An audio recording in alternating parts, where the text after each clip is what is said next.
America overrun by the irrational. COVID cases are finally starting to trend down. Fauci says open up the schools, but 2 masks may not be better than 1. And the Lincoln Project predator.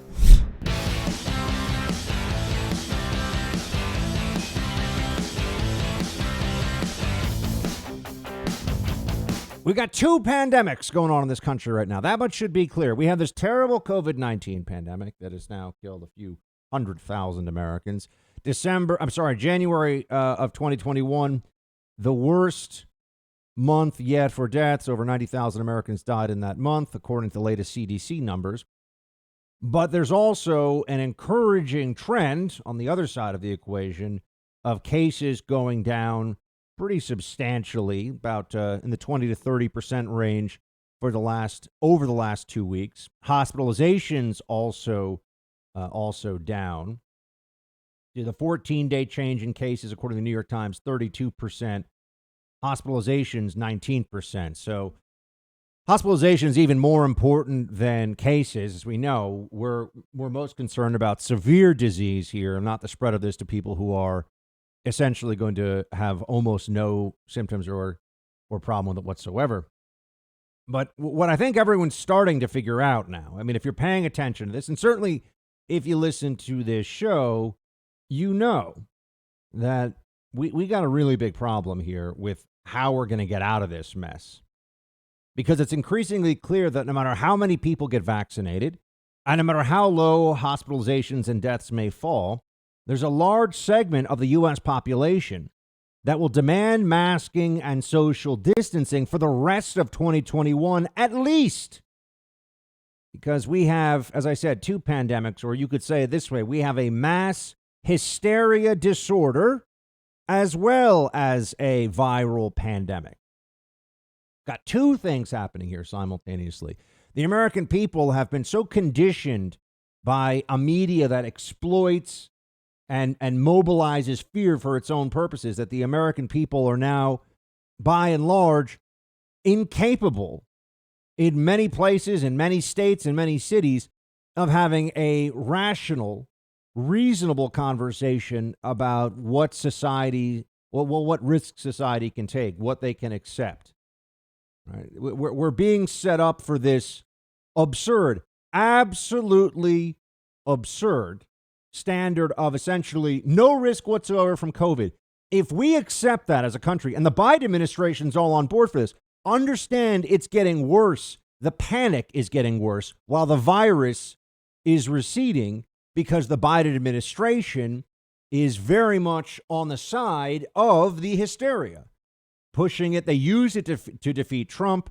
So it has been a tool for them. And they're also ideologically invested in the maximum panic.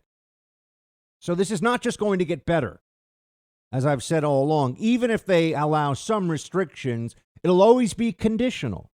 They'll always want to maintain some level of control that they can reassert. So maybe they'll reopen in California and New York, but they'll say, we still believe you should mask and social distance. We still believe, and when I say reopen, I mean some level of restaurant capacity, some level of, essential workers that will, or just workplace accessibility that will go up. That's where we are. But this is going to continue well into the summer. They're going to tell you to mask up through the entirety of this year, and they're going to act like if you don't want to do that, you're a monster still, which is idiocy, but it continues on because no person could look at what has happened in the last 3 or 4 months. I mean, it's impossible, for example, to look at the COVID data in Florida, California, New York, and come to the honest conclusion that lockdowns were a good idea. There are a whole lot of people, particularly in the media and politics, who owe millions, tens of millions of Americans an apology for the hysteria that they pushed and the stupidity that they displayed and the willingness to just act like a bunch of lunatics because this is what they either were benefiting from politically or because they had convinced themselves that this was the proper approach. Senator and medical doctor Rand Paul has been pointing this out recently, and I'm pleased to see somebody of his stature also making this case, that this has now just become absurd. This is now crazy. All the little double maskers and triple maskers and, social distance. We're going to flatten the curve any moment now. They didn't flatten anything. We had the worst month ever. The most masking, the most restrictions, months and months of preparation, and vaccinations going out at a pace of about 750,000 to 1 million a day for weeks. And we still had our worst month ever of deaths, by far. But all these mitigation measures, all the little places in the elevator, put your feet here as if that's going to save you. Wash your hands. Reminders all over your office, your workplace, everywhere you go. Mask up, wash your hands. Mask up, wash your hands. Social distance. It worked so well that we just had our worst month ever from COVID-19 deaths. And you see what's going on in Florida versus what's going on in New York. Florida has stayed largely open. You say, but Buck, Florida has better weather, so that's the big difference. All right, compare Florida to California over the last 90 days. One place has all businesses basically open, allows people to go about their lives, and the other is telling everybody stay home and be terrified. What is the benefit of the stay home and be terrified policy? Someone explain to me. Show me the data. Here's Rand Paul pointing out, as I was saying, Senator Rand Paul telling everybody this is madness. Play 10. So they're telling you the truth they think that you're able to hear, but they're making up the truth and giving you basically disinformation to try to guide your behavior because you're not smart enough, you American, you're not smart enough to make these decisions. So I'm not surprised that Cuomo lied about this. I'm not surprised that others in the government continue to sort of tell us lies, thinking they know better than we do. It goes with elitism. Yep. Dr. Fauci lied to the American people. Don't let this go. I know that there's so much propaganda out there. Dr. Fauci lied to the American people about the utility of masks by his own admission last February, March, in that time frame. Did it on 60 Minutes, among other places. He lied because he thought we couldn't handle the truth. That's what he says now. By the way, that's not even he's lying now about lying. But there's so much social pressure. The smart people are the people who all believe in the mask. You'll notice on this show, I pointed something out last week. Because I go by the data, as Dr. Fauci says. Last week I said to you, hold on a second. This is all so obvious. It's basic aerodynamics, man. It's like the mesh on the face and you breathe and it gets stuck in it and it just saves you if you wear the mask. The whole thing, right? It's all so obvious. It's so obvious that never before in the last 100 years since the Spanish influenza pandemic of 1918, never before have we been told with flu seasons killing tens of thousands of people a year that everybody needs to mask up. Never before had this been so obvious to everybody, but now, of course, it's totally necessary. That's what they do. Totally necessary. And if you disagree on social media, they'll shut you down because they don't know the history of science. They don't know that if the rules of social media today were applied throughout our history, Einstein, Galileo, Sir Isaac Newton, all would have been deplatformed. But the people that are in charge of this, they don't know. They're just a bunch of morons who watch MSNBC. They work at legacy institutions where they are just one tiny cog in a big machine, and they just want other people around them to think that they're good and smart. No courage. So much of this is actually more a lack of courage, a lack of intestinal fortitude than it even is intelligence. I think there are a lot of very high IQ, a lot of very bright people who recognize that they're being lied to about this stuff, but they also recognize that if you live in LA or San Fran or New York or DC or, Chicago, you want to go along with the herd on this one. You don't want to be a person that actually stands around and asks questions about this or even points out how dumb it is. But so I, on the other hand, like to point out how dumb this stuff is. Last week, Dr. Fauci had said, and I'm using week roughly, it might have been the last 10 days. In case Media Matters fact check me. Speaking of cowardice. So the last week or so, the Dr. Fauci said that obviously, and we played it for you. We played the audio for you here on the show. Obviously 2 masks better than 1 mask, clear that because of the mask. And then we had Dr. Osterholm, who was Biden's chief of during the transition of COVID policy advisory or whatever. We had Biden's chief guy, Osterholm, go on a couple days later and say, yeah, that's actually not true. That it may make things worse because of the way that essentially double masking, you might have to breathe even harder, and that will push even more air out of the seams, so less will be captured to the mask. And by the way, I don't even care what his reasoning is all that much, because the essential point here for my purpose is, here you have two experts the left holds up on something as simple as, are two masks better than one? And they disagreed. The media is not going to get into this. I do. They disagreed. Now, I'm okay with scientific disagreement, but don't you see this is yet another data point of, hold on a second, you mean they don't know everything? You mean they haven't figured all this out? It isn't obvious? It isn't clear? There's still open questions about this? And guess what? Now Fauci actually takes a step back and says the following, play 3. There are many people who feel, you know, if you really want to have an extra little bit of protection, maybe I should put 2 masks on. There's nothing wrong with that, but there's no data that indicates that that is going to make a difference. And that's the reason why the CDC has not changed the recommendation. There's no data. That's another way of saying there's actually no proof whatsoever that what he had told us a week ago was, and he was smug about it. Obviously, 2 masks is better. Oh, there's actually no data to support that. And other scientists, Dr. Osterholm, I'll give you the name. I bring receipts, my friends, as the kids say. Dr. Osterholm is out there telling you that, no, that actually makes it worse. So explain this to me. It's all so obvious, right? If you question this, you're so dumb. Just listen to Fauci. Listen to Fauci. Fauci is the James Comey of public health officials. This guy is a slimy bureaucrat fraud. It should be very obvious to anybody now who's paying attention. But do you think the media gets into this at all? Do they point out that, oh, double masking, there's a dispute? How can there be a dispute on double masking if it's all just settled science? And if you question it, you're a monster. And the independent fact checkers will come after you. We have a problem here of hysteria, of irrationality that has taken over the country, and we're going to have to take it back.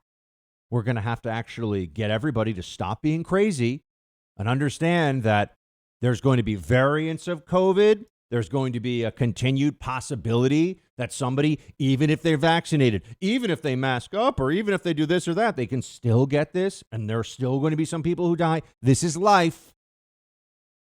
But otherwise, we're going to be continuing to go through this. How much of your life are you willing to give away to this madness? How many months and months of your life are you willing to see? How many years of your child's schooling are you willing to light on fire and say, yeah, sorry, I guess he doesn't get to learn because of Fauci? You know, and look at what he's doing. He's saying there's not that big a deal to wear 2 masks is basically his thing. So if you want to, go ahead. Okay, that's true. It's also not that big a deal if I tell you that you should hold your breath for 30 seconds 10 times an hour, because you'll be breathing less in the air, and therefore there's a chance of less COVID transmission. But you'd say that's the dumbest thing I've ever heard. Right. How do you know that? Because you thought through it. Exactly. What do you think of what Fauci's recommendations look like these days? How helpful? How much is it really working for you? 2 masks? Well, I'll tell you this right now. I'm a triple masker personally. I quad mask because I care. I quintuple mask because I want to save grandma. I've got 10 masks on my face because they extend so far that it'll make people stay 6 feet away from me, at least more like 10 or 15 feet. And actually they run away because they think I'm a lunatic. So look at that. Great COVID protection. Boom, I win.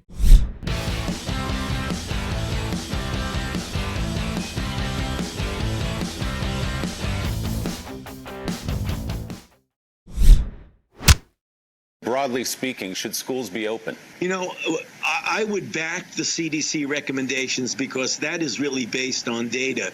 We didn't fully appreciate that early on, but the fact is that when you look at a community and look at the penetrance of the virus in the community and its spread at the community level compared to the school in that community, it's less likely for a child to get infected in the school setting than if they were just in the community. So for that reason, understanding that this is not an easy issue, and you've got to understand the concerns of teachers, because they obviously have a concern, an understandable concern. Putting all that together, we need to try and get the children back to school, and that's the goal of President Biden, that in the next 100 days to get the K-8s back in school. This guy is a coward. All right. And he's been wrong about critical things all along, just like he was wrong about the risks of HIV transmission to different groups back in the 80s. You want to look back at that, you'll see this guy, he's just been failing up his whole career. Notice how he's asked there by some journo about schools. Should schools be open? The answer is yes. The data is unequivocal on this. The answer is yes. But he does this whole dance. He does, it's a very complicated, It's not complicated that you better mask up outside. Ask somebody, show me the outside masking data. Show me the data on how outdoor masking will protect you from COVID-19 and that there's a real risk of COVID-19 outside. I challenge anybody listening to this anywhere across the country. Please find me that data. Don't send me something where it's like, well, we asked 100 people who mask and blah, blah. No, I mean actual science. But you see, Fauci won't just say, open the damn schools, because Fauci's a Democrat bureaucrat and he doesn't want to upset his new masters in the Biden administration. So he won't actually tell you the truth, and your kids are suffering. Now, a lot of you I know are in places where the schools are open. Thank God, and I'm happy for you. But there are lots of places all across the country where schools are still closed. And basically in major cities, you've got school closures in all the big blue states. Millions and millions and millions of kids across America not stuck home for a week or two, not for 30 days, not even for 6 months, going on a year now. A year of no school, not seeing their friends, no contact with teachers. Fauci can't take a stand on this one. If he was willing to say what the Democrats don't really want to hear because of the teachers' unions, and that's the only reason we don't get to hear, if he was willing to tell them the truth on that, I would be more open to him making good faith errors on other things, or that they are good faith errors he's making. But he's a cunning little bureaucrat who does what his masters want him to do. That's who Fauci is. That's how this guy got to be the head of the National Institute of Allergy and Infectious Disease. Because he tells the powerful people what they want to hear when he needs to tell it to them. And you get to suffer. And you get to have your business destroyed. Perhaps your life ruined. Because, Fauci wants to be careful with the data. Schools should be open. He says at the end, we should try to. Why can't you just say schools should be open, guys? No, he has to do this whole thing of, the teachers and I'm sorry. I have no sympathy for teachers who are not senior citizens and are not immunocompromised, saying that they shouldn't have to go back in the classroom while they're going to Whole Foods and the people working there are still doing their jobs, and the mailmen and the truckers and the nurses and the first responders, they're all doing their jobs. I'm going in and I'm just some media clown. I'm going in the office every day as well. But the teachers can't be asked to teach.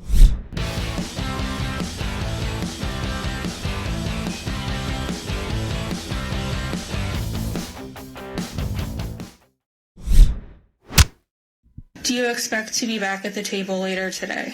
If they absolutely tell us that they're ready, we will stay up all night to get a deal done. I think I said that in my opening remarks.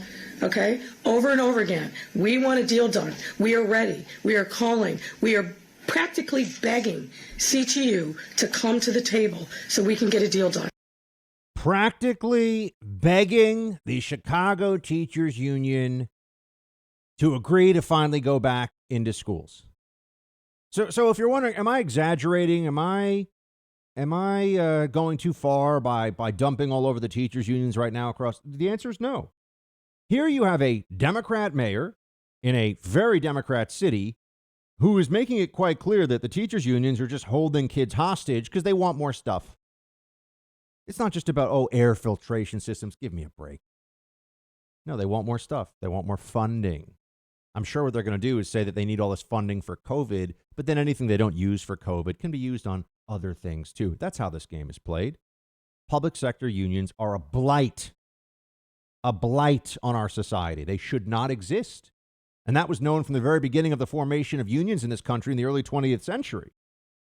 But now here we are dealing with this and seeing exactly who really does care about the kids, the children. You know, let's put Randy Weingarten on TV again. Teachers just want to teach. Yeah, sure they do.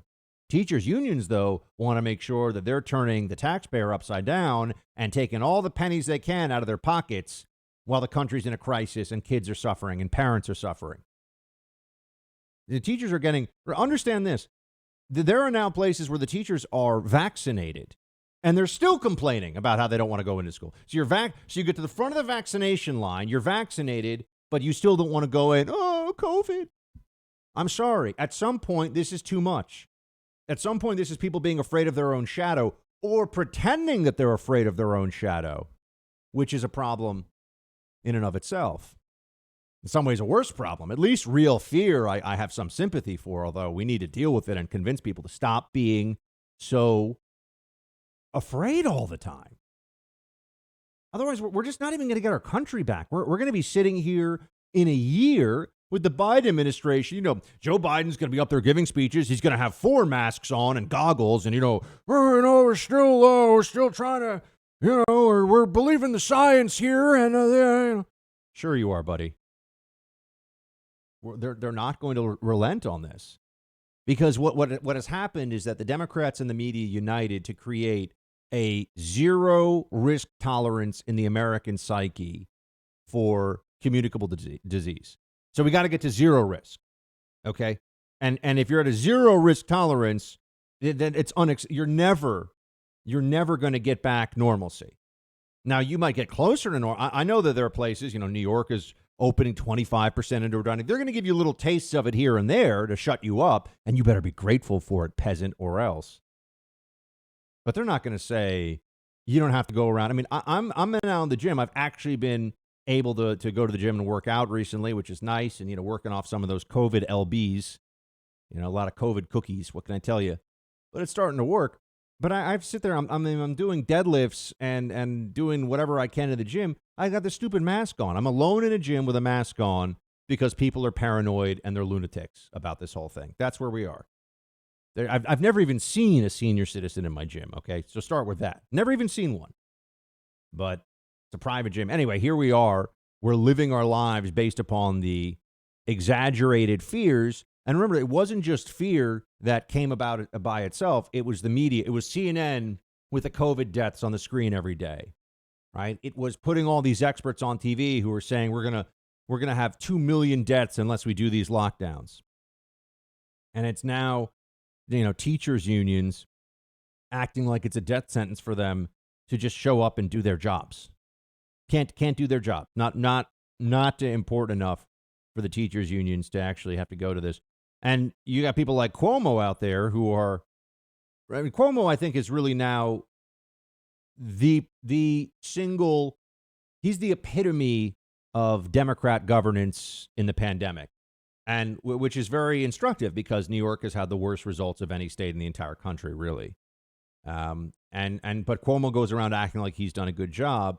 But remember that attitude I told you about as they start to give you back some degree of normalcy, as they start to restore some autonomy, not all, of course, just a little bit in your life, you better be grateful for it. These tyrants don't want to hear about how they're idiots and they were wrong, like Cuomo all along. They don't want to hear that. Governor Newsom, Governor Polis, Colorado, all these governors, not Governor DeSantis. He's just running around basically doing victory laps because he's like, look, the data speaks for itself. We're all supposed to care so much about the numbers. Well, we look at the numbers. I don't know why Texas was disappointing in this regard. It really, really was. As a state, Texas should have been better off. It should have been more willing to hold the line, but they weren't. But here you have so many people that I think owe apologies, and Cuomo at the very top of the list. And he's saying about reopening reopening restaurants in New York City at 25% capacity, which is not enough for them to really stay in business. He's saying, be thankful or shut your mouth. Play 6. Some restaurants say 25% isn't enough. Look, 25% is better than 0, and that's where we are now. If the numbers continue to get better, that number will go up. If hell develops and the sky falls and a new variant explodes onto the scene, then we'll have the opposite problem statewide.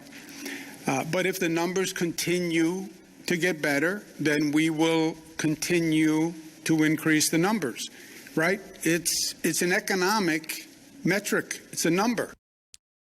Yeah. You hear that about the new variant?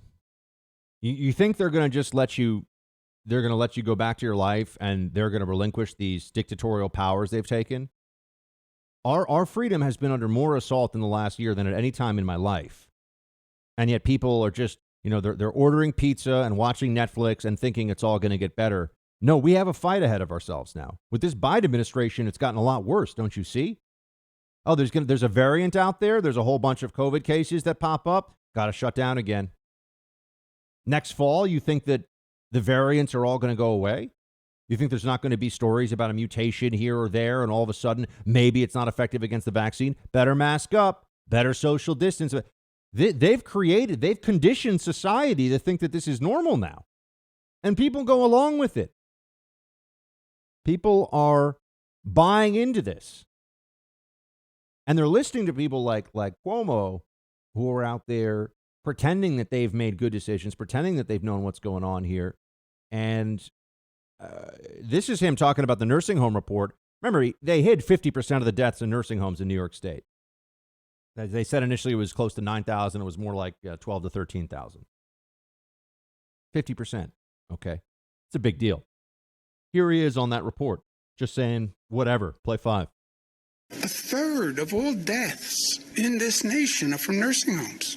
New York State, we're only about 28% only, but we're below the national average in number of deaths in nursing homes. But who cares? 33, 28, died in a hospital, died in a nursing home. They died. And I dealt with the loss of my father. The pain is so incredible and inexplicable, and why, it's a tragedy. It's a tragedy. His father did not die of COVID, as far as I understand, so he's just doing this whole misdirection, give me sympathy thing.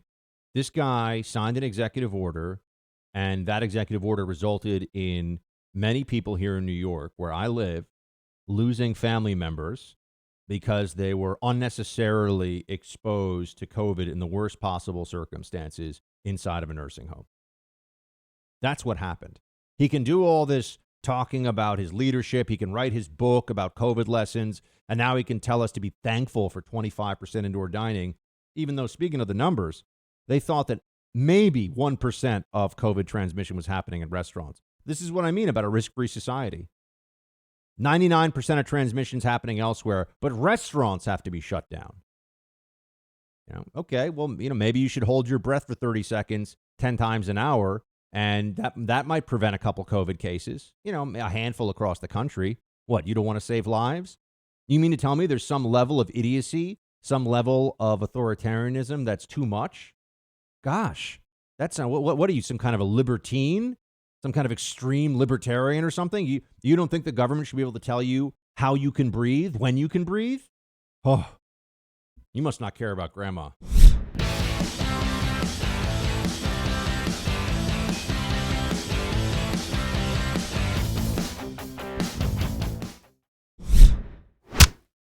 President Biden has put forward a bold and ambitious climate agenda to kickstart a clean energy revolution in our country, create millions of good union jobs, and to center justice at the heart of decision making. His agenda calls for at least 40% of future clean energy and climate safe investment to be directed towards impacted and frontline communities. But as the new administration looks to act on this goal, the mapping tools created by our legislation will help our government understand where exactly this funding should be allocated. Our bill will help bring power to frontline communities and help bring community members to the table where the decisions are being made. We have the opportunity to address environmental injustice in the face of this pandemic and prevent further public health dangers. Right now is the moment to pass strong environmental justice legislation to protect frontline communities and reverse decades of environmental racism. What the hell is Ed Markey talking about? I mean, I wanted you to hear that so that we could have a moment here to process this together. Is he even? I know that those are words. He's all using words in the English language. What is he saying, though? What does he think he's saying with all this? We got to pass environmental justice legislation. You know, we got to do this thing for the. Wait, what? What does that mean? Environmental racism? What is, I mean, I'm somebody who my whole work, my day to day, my life as a professional is dedicated to understanding what's in the news and what the stories are. And it's amazing to me that you always have to come up with and figure out new concepts along the way. You never heard of environmental racism. What is that? Now, I understand I know how they would answer it, but I'm asking the question because I want everyone to stop and think for a minute. First of all, that the Biden team would come in during a pandemic and instead of just focusing on handling this, getting the economy back open, up and running, and doing the best job humanly possible to get this vaccine out as fast as possible. No, there's all this other stuff that we have to sit around and talk about. There's the Keystone XL pipeline. There's the freeze on deportations, which, as we know, a court has already said you can't do that. But there's all these other things that are going on that they're at the very beginning of the administration going for here. And climate change is certainly high up on that list, too. And I think people want to ask the question. They want to say, hold on a second. Climate change is something that we have to focus on right now. It's urgent. Well, not to a normal person, but to a person who has been brainwashed by all this left-wing rhetoric. Yeah, of course. You know, whatever. We got to save the planet, man. Like, we got to save the planet. But Ed Markey is a guy who is running around talking about climate justice and environmental racism. And it's fascinating, isn't it, that here's this guy. This guy is an old, white dude from Massachusetts who is clearly reading speeches written for him by people that are far more progressive and woke than he is. But he just says what he's got to say. He mouths the approved slogans of the left without ever actually thinking about this. By the way, he was the ranking member of the House Natural Resources Committee in the House of Representatives for a while. And he also was one of the 31 House Democrats who voted not to count the electoral votes from Ohio in the 2004 presidential election. So, you know, opposing election outcomes for Democrats is fine. But here we are. Ed Markey telling you about environmental racism. He is the Senate author of the Green New Deal. So this guy is at the very forefront of this. And you'd have to wonder, you have to ask yourself, what the heck is he talking about? But the truth is, he's just pushing for more government control. He's pushing for being a guy that will be in a position to determine what justice is all about. So I sit here and I say to you, this is a disaster for all of us. This is a disaster because what it does is it puts people in positions where they're pretending they're going to help you and the whole country and the whole world when they're really just going to help themselves. You know, it'd even be kind of fun to do this. What is let's look up a definition of this one together. Environmental racism. What comes up is a concept where in the environmental justice movement, the term is developed in the 1970s and 80s. The term is used to describe environmental injustice that occurs within a racialized context. Okay, so what does that mean? What is environmental racism? A town in China where people have been poisoned. This in the Rio Grande Valley, toxic waste. Why can't it just be protecting the environment for everyone?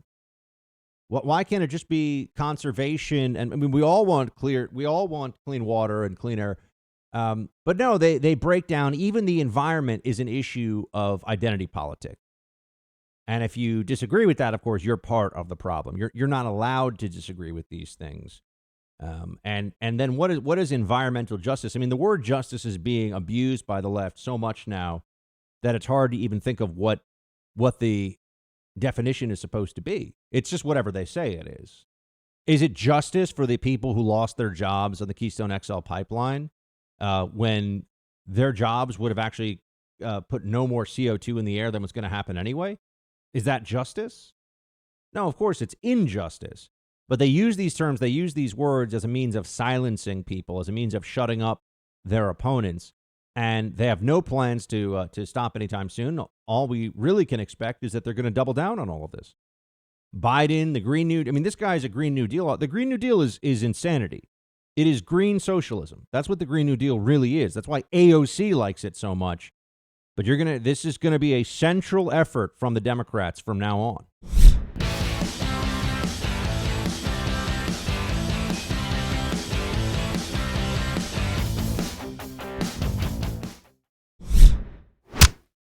Our buddy John Cardillo in the house. He is formerly of the NYPD. He's a conservative commentator, TV and radio host. Mr. Cardillo from down in sunny Florida, sir. How are you? Doing great, Buck. It's like 75, no humidity. You should be down here. Yeah, it's looks like the snowpocalypse outside my window right now, but fair enough. Yeah, I heard. Tell me this, man. You know, I've been pointing out to people that the latest you're hearing from the teachers union specifically, I think this is just really indicative of how, I mean, Democrats have been playing a double game here all along. They say it's all about the data, anything to be safe. But as soon as the data shows it is safe, then we'll move. No, I mean, they never should have closed down schools, but they're still pretending that there's this debate to be had in good faith about how kids in some places, I know not in Florida, but shouldn't be in school K through 8. Look, I think the psychological impact of these kids is just absolutely mind-blowing. Anecdotally, friends of mine with elementary to middle to high school age kids, it's devastating. It's psychologically devastating. They've got no socialization. They're not with their friends. I've long said, going back to when I was a cop in New York, going back 25 years, you have to eradicate the teachers' unions to ever see public education in the U.S. be anything of value. Sure, you've got some schools here and there, these specialty high schools, but for the most part, the teachers' unions are far left rat's nests. The UFT, which is unique to the United Federation of Teachers, New York City public school system, and then the American Federation of Teachers. Randy Weingarten ran the UFT, went over to the AFT, one of Hillary Clinton's closest political allies. These are bona fide, hardcore political operatives. The kids, the students, they are last on the list of these people, Buck. And I mean, New York City is a great example of this because you've got about 40% of K through 8 public schools are closed. Meanwhile, private schools are open. Parochial schools are open, and they're fine. Teachers aren't all dying and getting sick. Students are all fine. They're doing it. So I think at this point, there's of course the trying to hold out and hold the kids hostage in a sense. These unions wanting wring more concessions out of the hands of the taxpayers during this time of particular suffering for whole cities, whole states. But beyond that, if they were to open, and we saw that everything is okay, which is what we would see, John, because as you know, not only are private schools in this country and even in some public schools in some places open, like they are in Florida. But I mean, you look at the example of Europe. European countries never shut down schools in most cases, and they've certainly never shut down schools for long periods of time. The kids are fine. The teachers are fine. So if they were to open up now, it would show that the decision making was awful. Was awful rather than unnecessary. Look, my niece and nephew, they live on Long Island, my brother's kid. She's 12, he's 15. They both go to either a private or a private parochial high school. There's no problem. There are no problems. Their life is exactly as it was before COVID. There's no problem whatsoever. And interestingly, spoke to a good friend of mine, a guy I know since I'm 20 years old, who now is an American guy from New York, now lives in The Hague in the Netherlands. His wife's job transferred them out there. The country was doing great, he told me, until the virtue signaling leftists in Europe forced the Netherlands to shut down.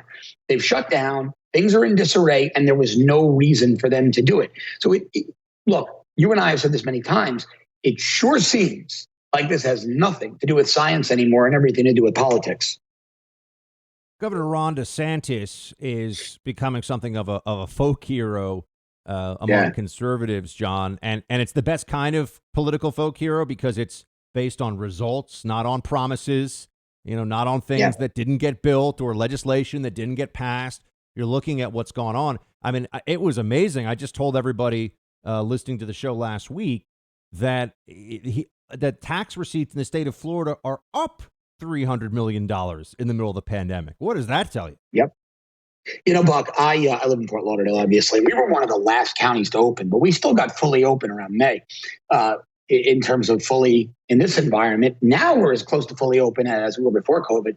There are no issues. And I'll tell you, restaurants that I frequent, places that I'm a regular, where even before COVID, I've never waited for a table, and I love waiting now. You've got to wait half hour for a couple of seats at the bar. You've got to wait an extra 20 minutes for a table. People are going back out. They're spending money. The staffs are making their money again. So it doesn't shock me at all. It doesn't surprise me that we're seeing that increase in receipts. DeSantis has done an outstanding job.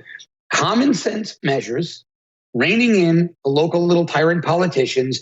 And most importantly, Buck, he's putting businesses and Floridians, their income, their ability to feed their families before all else, while not ignoring the science. He's looking at the science and saying, not as bad as they're making it out to be. I'm not going to crush my state's economy. Are you hearing even more from people up in the New York area, and particularly anybody who's still affiliated with the NYPD, about maybe they're going to retire early and head down south? Because as you know, John, you've hung out with my brothers down there in Florida. I got two brothers that are now living in Florida, and they're looking for permanent moves there. They're looking at real estate to buy. My family's going to, it's amazing how many people in my own orbit are saying, oh no, this is not something we're talking about. We're doing it. Are you hearing the same thing? And do you think that is there any stage at which Cuomo and de Blasio have to get the message? Yeah, look, the short answer is not only from friends in New York, but in D.C. as well. I would say I've recommended realtors to 5 or 6 people from New York and D.C. in the last week who want to move down to South Florida, either Miami-Dade, Broward, Palm Beach County. So it's 80% of the people I speak to. And de Blasio and Cuomo have to get the message. They already have the message. They don't care. What I'm really curious to see is if this recall campaign against Newsom gets enough signatures. I believe it will. They were short only about 100,000. They need a big buffer. They probably need about 500,000 more to have that buffer for the rejected signatures. But if that recall effort works, I think it's going to put the fear of God into King Cuomo. And de Blasio, I don't think he cares. I think de Blasio is a committed leftist who's so out of it. Unfortunately, the city's just going to have to wait for this guy to go, for him to be voted out. Cuomo, though, is a political animal, and I don't think he wants to go the route of Gavin Newsom. Speaking of John Cardillo, former NYPD, he's a conservative commentator, radio host, TV host. John, speaking of leftism, it's funny to see even some Democrats in the media. I saw something in the New York Times about this where they're writing all of a sudden about how, wow, gosh, Biden's, I guess he's a little more progressive than we thought. And guys like you and I are sitting around saying, oh, you mean the Trojan horse is actually the Trojan horse that we warned America about? Right. But apparently, we could. Well, what do you make of how it's going so far? Look, we've got Biden on video for years screaming at blue collar guys, essentially dressing them down, telling them they're idiots, and the media telling us he's the champion of the blue collar worker. It's ridiculous, right? We knew this was going to happen. I will say, I didn't think we were going to see nearly 50 executive orders in 2 weeks. So he's exceeded my expectations with his progressivism, which I despise. The only silver lining in the cloud is the independent voters, the non-party affiliated, those real moderate centrist voters. They're seeing that this was not the moderate they were sold, that this guy is far left and he's willing to legislate with a pen from behind the Resolute desk.